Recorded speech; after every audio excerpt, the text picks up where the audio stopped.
Hi!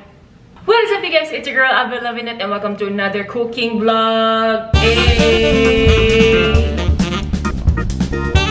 Today is like I think my 9th day of my self-quarantine here in Siargao Island. Yesterday, I cooked dinner for me and Martin. Now unfortunately, I was having a great time with Martin that I don't want to vlog. Since we still have a little bit of leftover food, it's okay. Hello!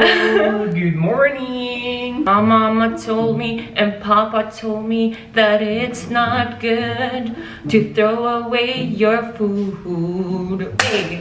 So what does that mean? What does it mean? What does it mean? What does it mean? We're gonna cook.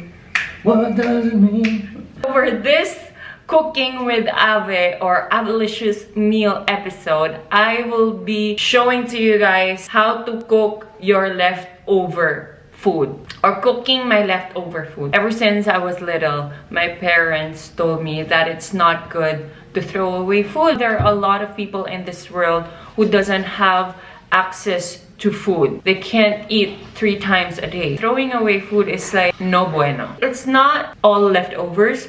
There will be some ingredients that are still fresh. Basically revamping the leftover. Without further ado, let's get to the ingredients.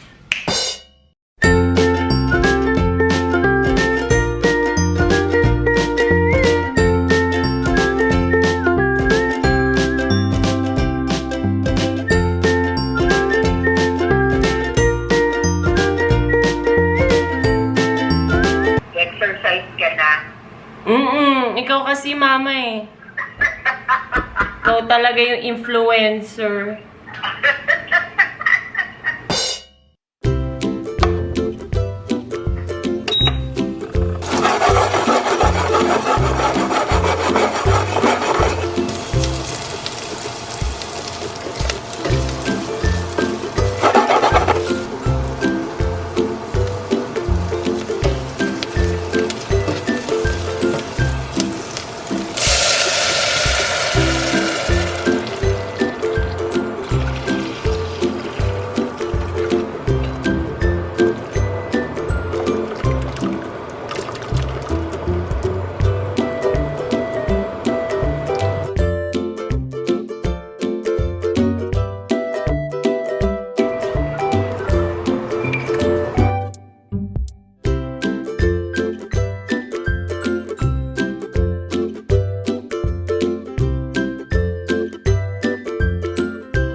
Martin, kain na tayo! Kain na! I know that! Kailangan ko ng kubiertos. Kailangan ko ng kubiertos. Wow! Just call me through the animal. O, pahingi ako ng tubig. Ay, ang galing! Magaling!